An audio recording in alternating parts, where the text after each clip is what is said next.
Revelation chapter 21.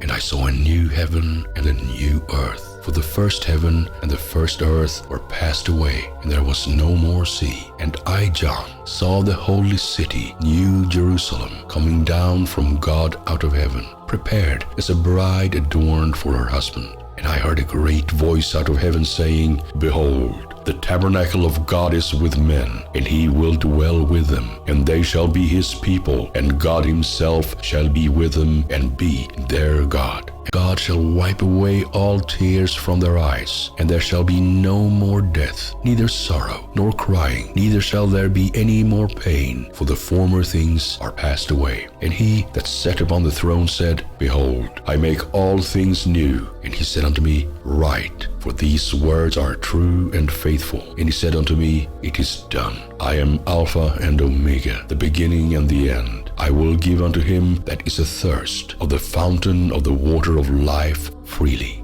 He that overcometh shall inherit all things, and I will be his God, and he shall be my son. But the fearful and unbelieving, and the abominable, and murderers, and whoremongers, and sorcerers, and idolaters, and all liars shall have their part in the lake which burneth with fire and brimstone, which is the second death. And there came unto me one of the seven angels, which had the seven vials full of the seven last plagues, and talked with me, saying, Come hither, I will show thee the bride, the Lamb's wife. And he carried me away in the Spirit to a great and high mountain, and showed me that great city, the holy Jerusalem, descending out of heaven from God, having the glory of God, and her light was like unto a stone most precious, even like a jasper stone, clear as crystal, and had a wall great and high, and had 12 gates, and at the gates 12 angels, and names written thereon, which are the names of the 12 tribes of the children of Israel. On the east 3 gates, on the north 3 gates, on the south 3 gates, and on the west 3 gates. And the wall of the city had 12 foundations, and in them the names of the 12 apostles of the Lamb.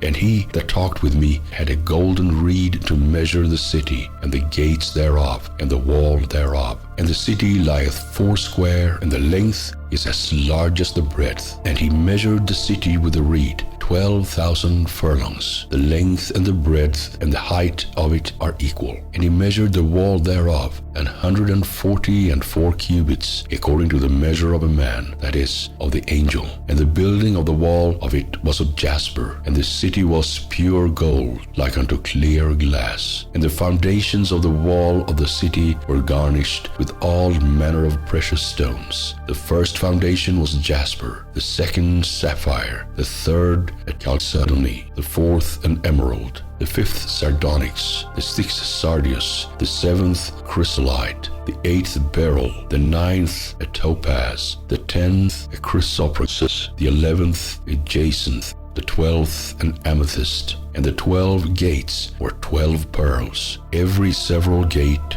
was of 1 pearl, and the street of the city was pure gold, as it were transparent glass. And I saw no temple therein, for the Lord God Almighty and the Lamb are the temple of it. And the city had no need of the sun, neither of the moon, to shine in it, for the glory of God did lighten it, and the Lamb is the light thereof. And the nations of them which are saved shall walk in the light of it. And the kings of the earth do bring their glory and honor into it. And the gates of it shall not be shut at all by day, for there shall be no night there. And they shall bring the glory and honor of the nations into it. And there shall in no wise enter into it anything that defileth, neither whatsoever worketh abomination or maketh a lie, but they which are written in the Lamb's book of life.